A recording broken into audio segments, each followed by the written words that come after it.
Welcome to Tenacity with Sonia C., the podcast where entrepreneurs, founders, and ambitious professionals come to learn from those who have walked the path, navigating challenges and achieving success.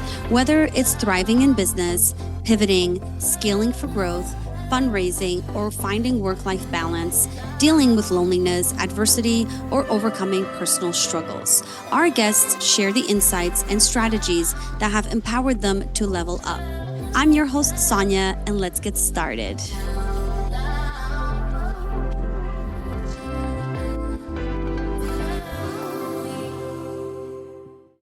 My guest today is Eric Archer.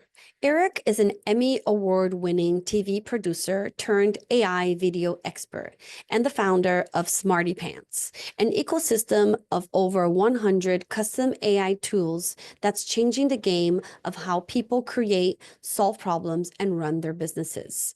Eric's journey spans working on major shows like MasterChef and The Biggest Loser to leading a public TV station, to now building and launching AI tools that are turning heads across industries. In this episode, we unpack how Eric went from idea to execution, what it's like to pivot industries, and how he's managed it all while raising 4 kids and staying deeply connected to creativity and community. Hi, Eric. Welcome to the show. How are you today?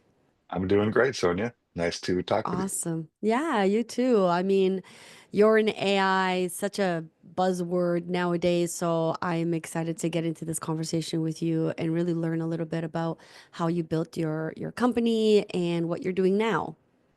Great. I'm always happy to talk about it. Awesome.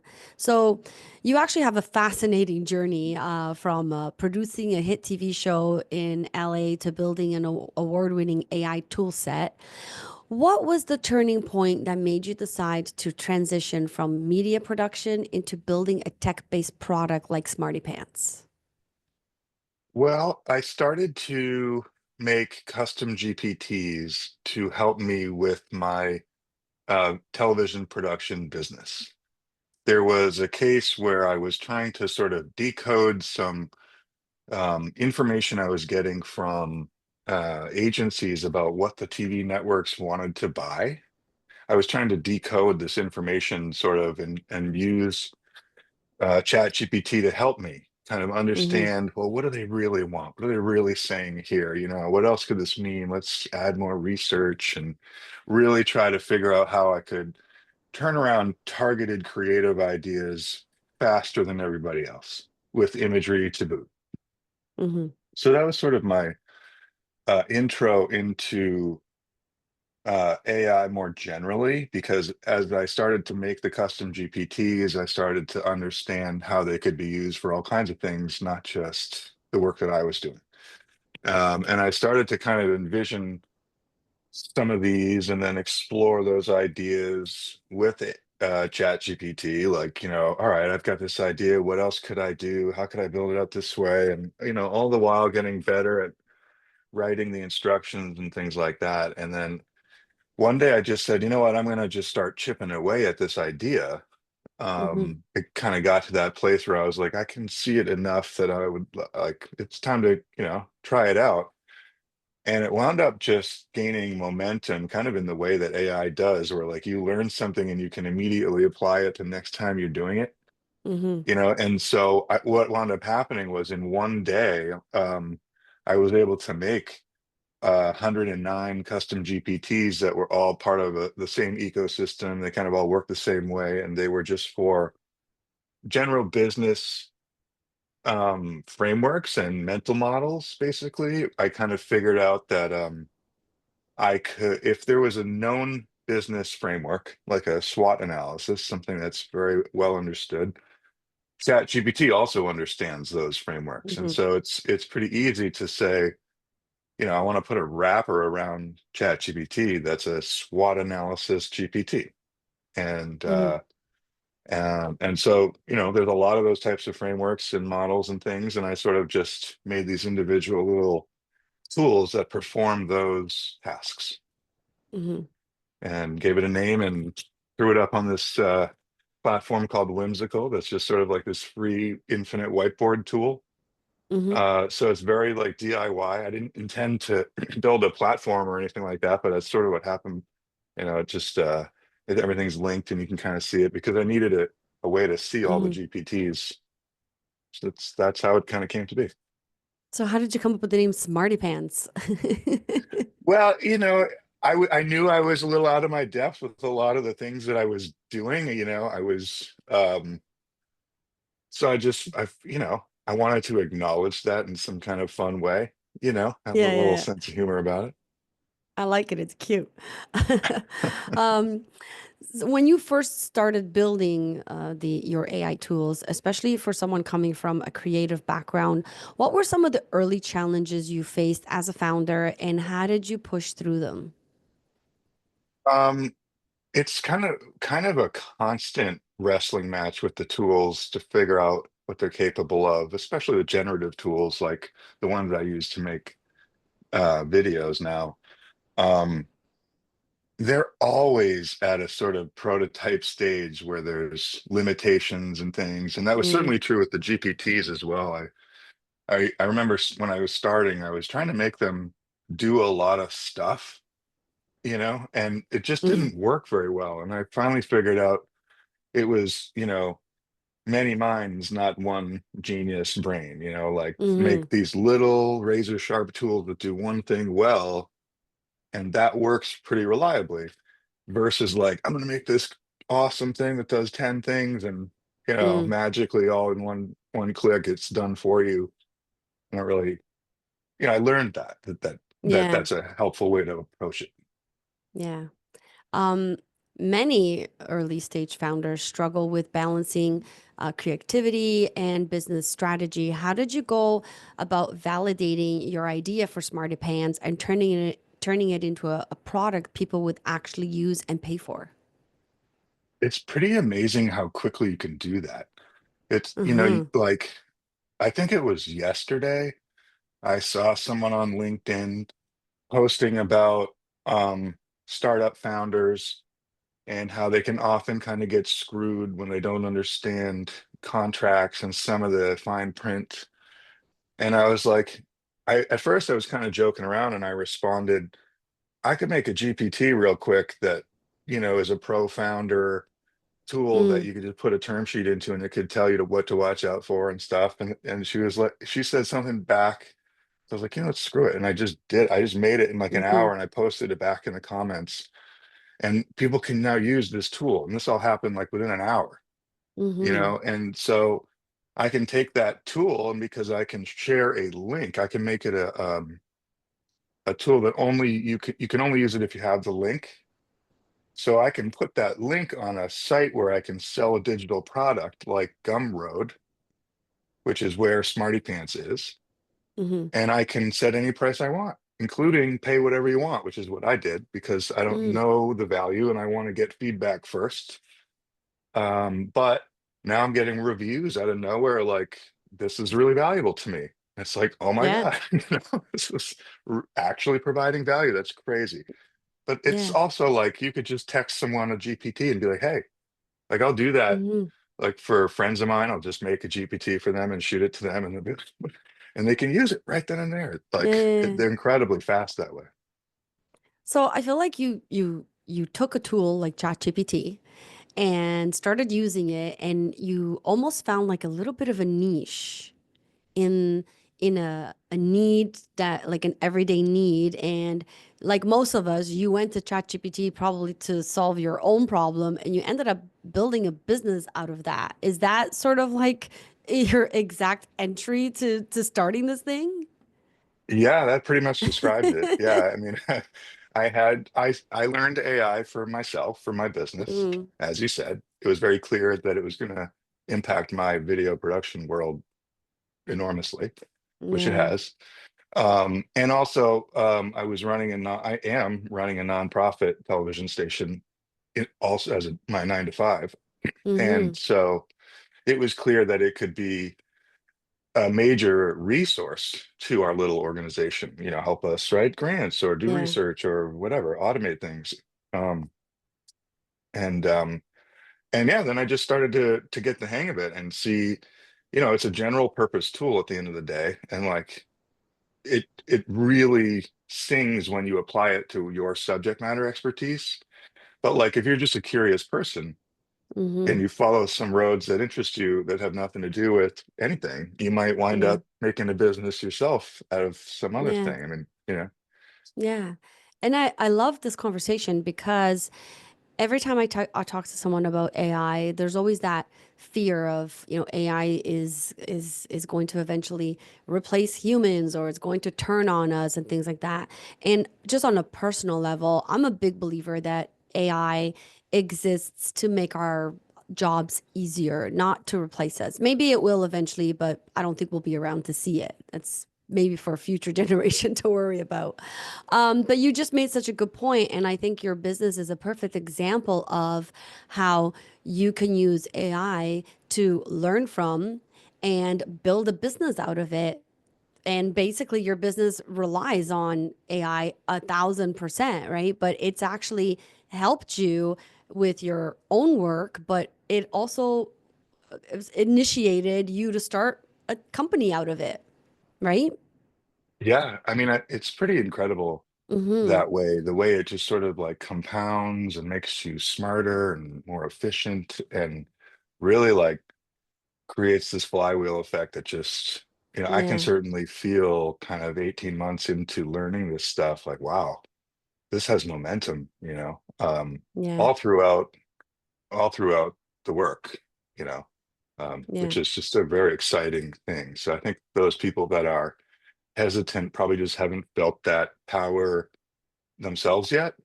yeah, And that sort of like intellectual high you can get from interacting with it when you're talking about something that you're really into, yeah, because it's right there on whatever level that you're on whatever subject matter you're on, like, and that's exciting if yeah, you're not getting that in your real life enough or whatever, like, whoa, like yeah, here's something that can really just connect with me on whatever. And so if you're applying that to business and you're thinking about the things that you're good at, the challenges you have, like your interests, it can be a really, really useful tool. yeah. Um, I mean, so I was just thinking, like there's probably not a day that goes by where I don't use AI for some form of what I'm doing. But I also find it really interesting. I discovered a tool the other day that it is AI based, but it's a specialty. So they have these characters within this AI, and one of the characters is a content writer, and that's what that AI specializes in. The other AI specializes in SEO, search engine optimization. And I actually had a guest the other day on the podcast that built an AI tool to help companies with the RFP process, which is a chaotic process to go through if you've ever done it.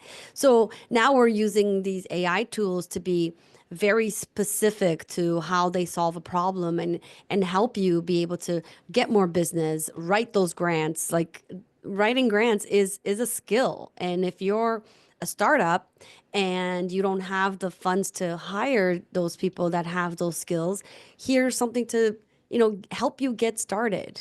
It doesn't mean that you're never going to hire someone down the road, but if it can at least get you from A to M, it's not like fully, but it's there to help you, right? And I just think that's a beautiful thing for us to now get to experience that and work with something like that. it's super empowering, and especially for, the individual, the small teams, the underdog. Like, I love that, Yeah. the creative. Um, I just love that. I think that's where it's really being felt the most. Mm-hmm. The more decision makers you have trying to figure it out seems to be the slower you're going, but the little guy, so to speak, is really feeling the power, which is I find super exciting. Yeah. And I think you're right. I think the biggest users of AI are the smaller businesses who don't have the resources to get all that work done. And now it's like, oh, I have this tool that can help me. So I think it's really, really great. So you've been you've built something pretty complex with over 100 tools, if I'm correct, and it's all part of your AI ecosystem. For founders who are still working on MVPs, how did you start small, and what advice would you give on building without getting overwhelmed? Um, well,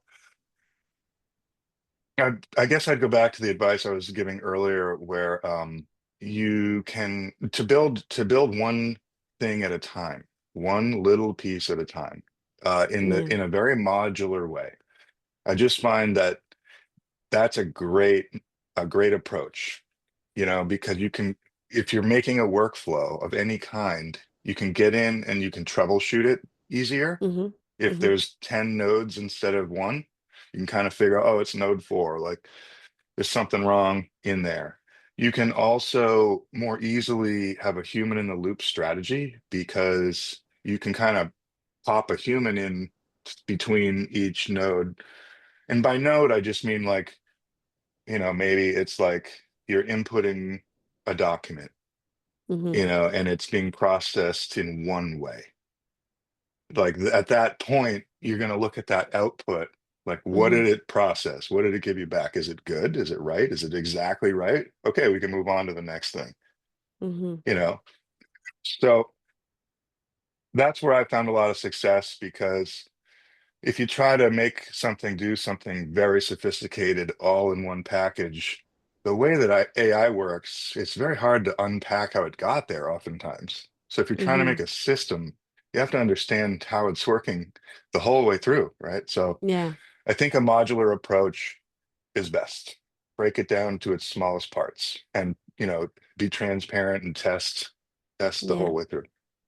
It's also not as overwhelming and it allows you to get to market faster, right? I think, I mean, I've said this a million times for anybody who listens to me on a regular basis, like founders who are like, I'm going to build an MVP and take it to market. And then, 2, 3, 4 years later, they're still building out that MVP because they have this idea, oh, I got to build this. Oh, I got to add this. And I love what you just said because it just speaks to everything I've been saying this whole time, where it's like build small, get it out, get that feedback, see what people love, hate about it, build the next piece and build the next piece. So I love what you just said about like the whole module approach because it's realistic and it allows you to go to market and start selling or say this is really crappy, nobody likes it, I'm not going to spend another penny on it, how do I pivot, what can I do to it to make it better? Like it's all the learning stuff that needs to happen early on, that if you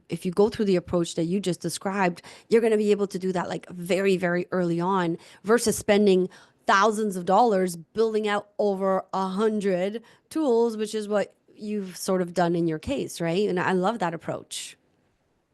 Yeah, I think it's a winning strategy for sure. It seems Yeah. like every company is doing that now. OpenAI does, like, their products are broken when they Yeah. release them, and they, well, do it's like, yeah, go ahead and use it. Yeah. It's a prototype, but it's out there. Yeah. Um, Yeah, so and you're right. I love that approach that they also do that, where they're like, this is just a prototype, don't expect perfection. But they do that because in the background, they're getting feedback. They're mhm, assessing what's happening and they're making the tool better.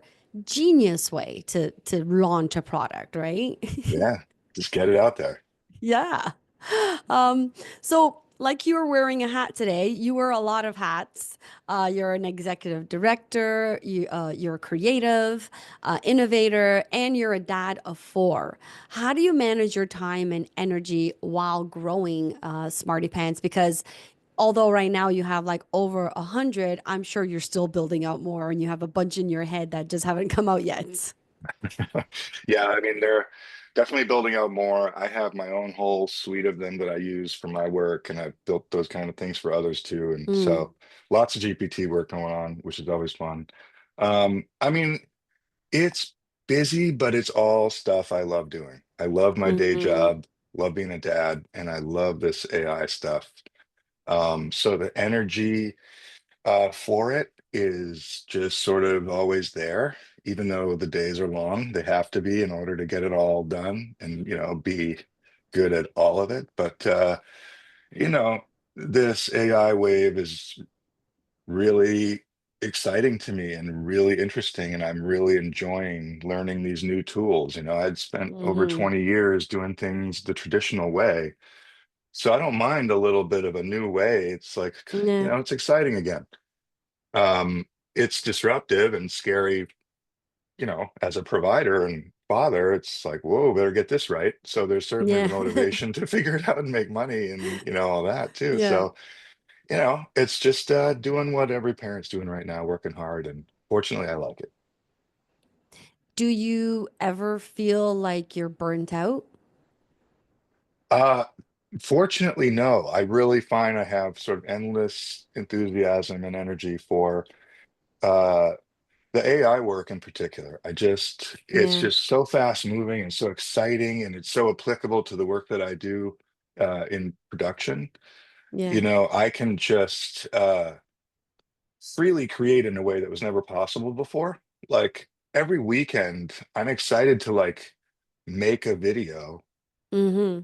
start to finish that I would be proud to distribute on social media, but Yeah. really just to scratch that creative itch I've always had that made me go to film school 25 years ago.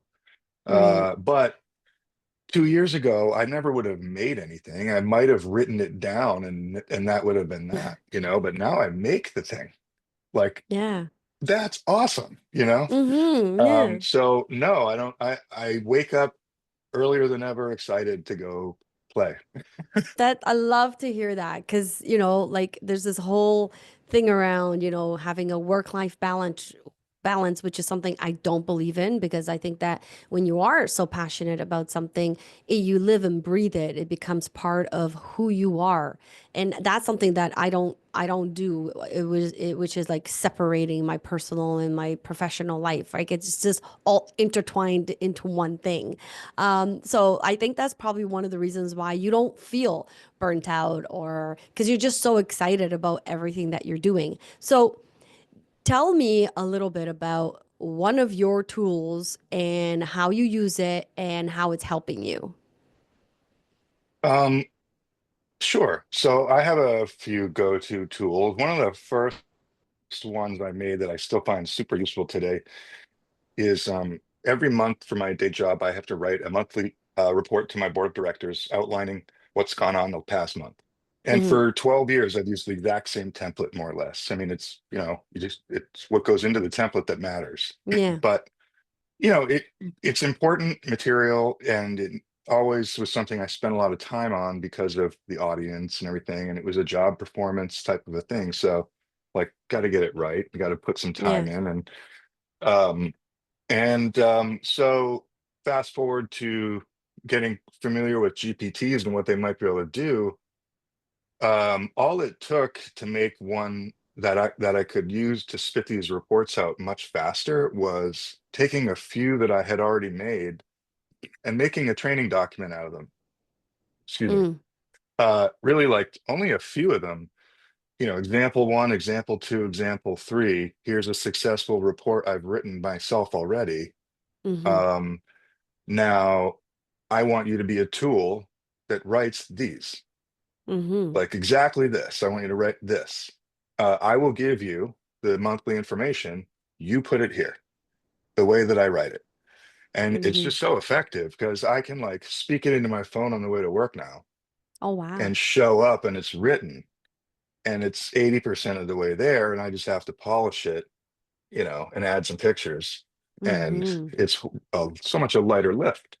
Yeah. And even now, with like the wordsmithing of it, it's like I'm a decent writer, but like you're always wrestling with the right language, and it's just like, Yeah. oh, okay, that sounds good.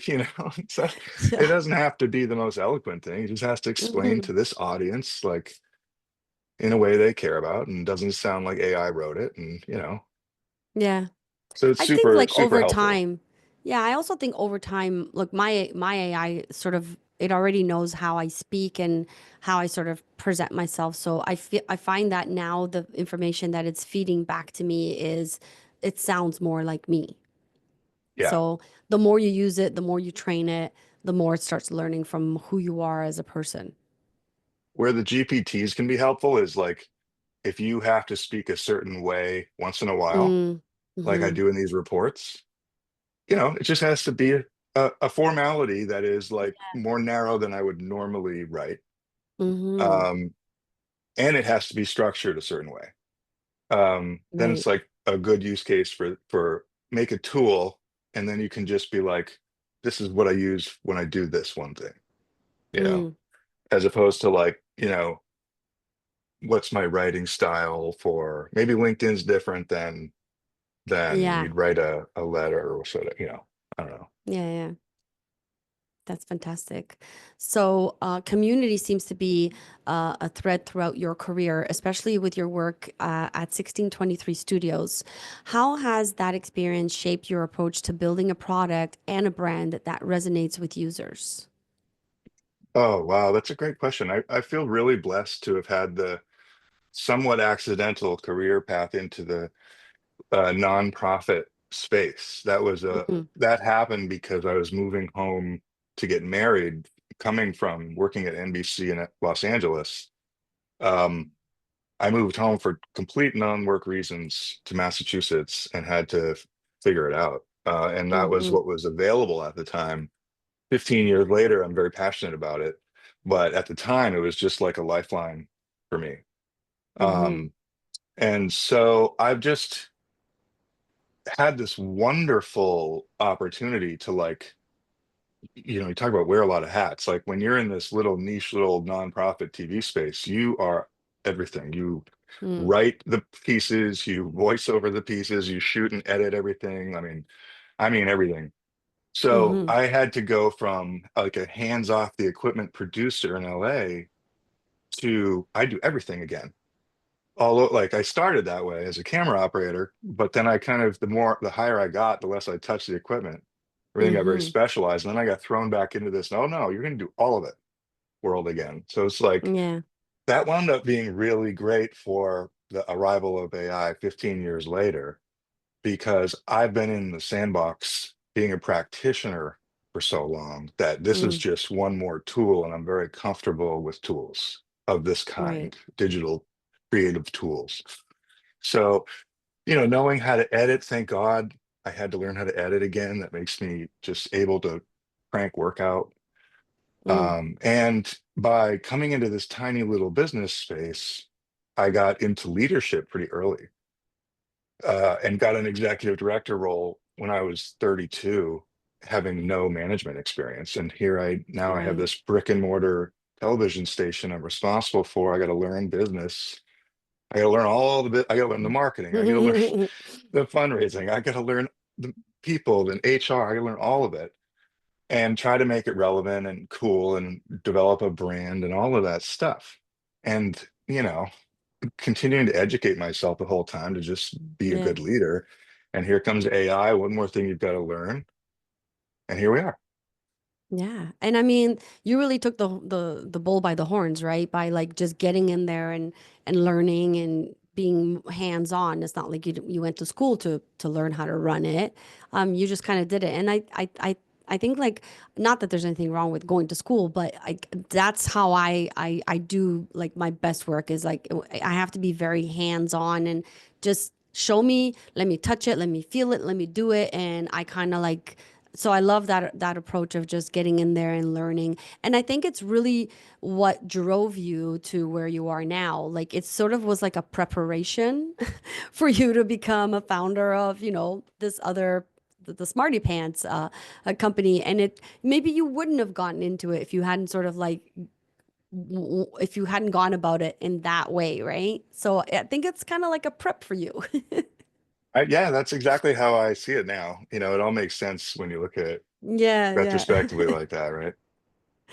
Yeah. So founders often face imposter syndrome. It's a massive thing, especially when entering new spaces like AI. And I know you're excited about it and you love it, but how did you build confidence in your knowledge and abilities in such a rapidly evolving space? Well, I've tried to stay in my lane in the Mm, sense of I've been doing one thing for over 20 years. 25 if you right. count school. I've been doing video production. in one form or another. That's my lane. So I consider myself an expert in that field in the sense that I put in my 10,000 hours. I feel pretty confident talking that talk. Hmm. Nothing else, nothing else really, but that's my lane. Yeah. Um, AI, I've attached to what I know.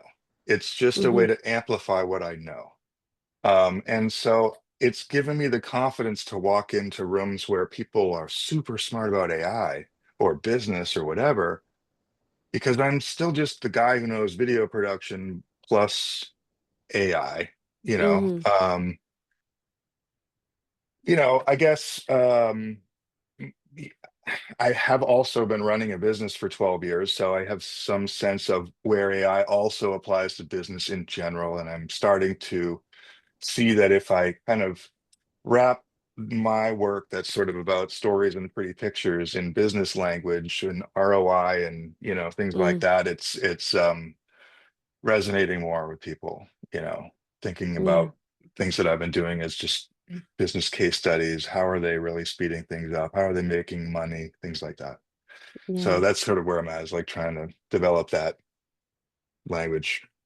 Yeah, and it's an ongoing learning experience, right? You're always going to be learning, and if you think you know everything, then you're probably stuck because there you can never know everything, right? So it's nice to have that mentality of continuous growth and learning.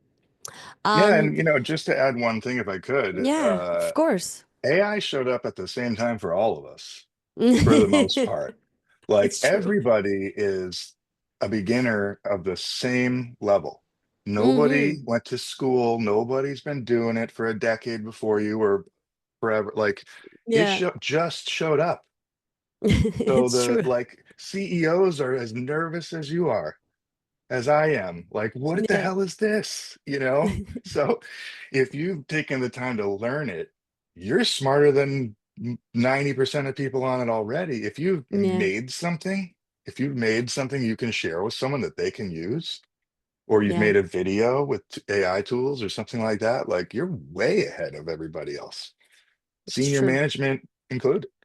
So everyone should feel the opportunity to have that kind of confidence if they're just, Yeah. put the time in. Yeah, you're right. And it, before you wrap up, I have one more question for you, but I want to make a comment about that. And it's so interesting you said that because when I first started this podcast, almost 2 years, I was kind of like, well, like I'm running a business and I want to do this. It's kind of like a passion project for me, but I'm not going to put any resources or anything on it. I sort of have to do this on my own.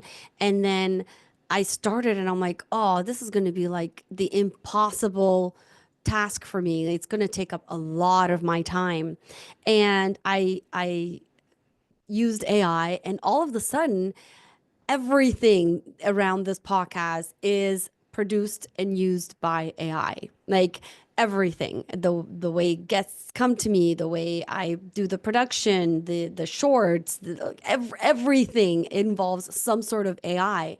And I just wanted to add that because I probably would not be able to be doing this podcast if AI wasn't around. 100%. And Yeah. going back to asking me about how to juggle a bunch of stuff, I mean, AI is the short answer.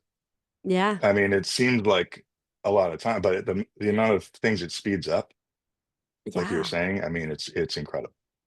And it's also like those tedious little tasks that normally will like suck up your time. And now it's Mhm. like, give it to AI because Yeah. your time is better spent doing valuable things as a founder, as a leader, and things like that. Right. So now it's like, oh, and it's going to get done on time.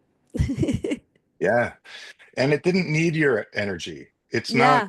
It's not where your value generation is Yeah. coming from or going or whatever. Like, it's just something to be done. So like get it out of your way. I love it. I love it. Okay. One more question before we wrap up as we're coming on time. Uh, For new founders listening today, maybe they're creative or they're media pros thinking of building a tech product. What's one actionable step they can take today to bring their idea to life?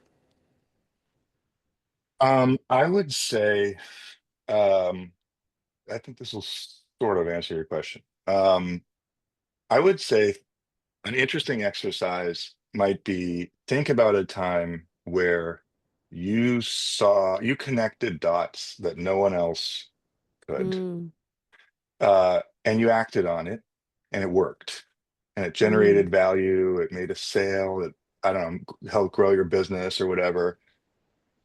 Think back to that, like really specifically, like how did you identify that insight? What did you do? What had to happen to generate the value? And then how would AI help you do that today? mm-hmm, And it's like an exercise that is a personal one of yours that highlights your creativity as a business person and highlights where AI could help you along that mm-hmm. process. So I think it's just like a good reflection exercise, because you might go, oh, it was my subject matter expertise that I connected to this other thing I know about, and I did it in this way. And you know what? I That's an automation right there, and like an LLM, and then Yeah. I'm like, and maybe that still applies to what you do today. I don't know. Just kind of Yeah. a fun thing to try. I love it. That's great advice. I think that anybody who listens to this and sort of like is able to go through this whole interview can really like see that you think differently and you have this approach of very hands-on, which I think is fantastic. So this was such a great conversation with you, Eric. Thank you so much for sharing your journey, your expertise, because like you're kind of an expert now, and you're only going to get better at it. But I always appreciate these kinds of conversations. And again, thank you for sharing and being vulnerable to exposing yourself a little bit. It was my pleasure. I appreciate the opportunity. I want to thank Eric for joining me today. Eric reminded us that the path to building something meaningful doesn't have to be linear. Sometimes it starts with storytelling, pivots into public service, and ends up disrupting an entirely new space and technology. Whether you're still mapping out your MVP, trying to balance creativity with scalability, or just figuring out how to stay curious, take this as proof that your background is your superpower. And that's a wrap. To our listeners, thank you for joining me on this journey of learning, growth, and inspiration. Don't forget to subscribe to this podcast on your favorite platform and connect with our community on social media. I'd love to hear your feedback, so leave a review and let me know what topics you'd want to explore in future episodes. Remember, the future belongs to those who embrace challenges, adapt with tenacity, and keep pushing forward. Keep growing, keep pivoting, and most importantly, stay tenacious in your pursuits. Thank you for tuning in, and I look forward to bringing you more insightful conversations in our upcoming episodes. This is Sonia signing off, but as always, keep chasing your dreams with tenacity.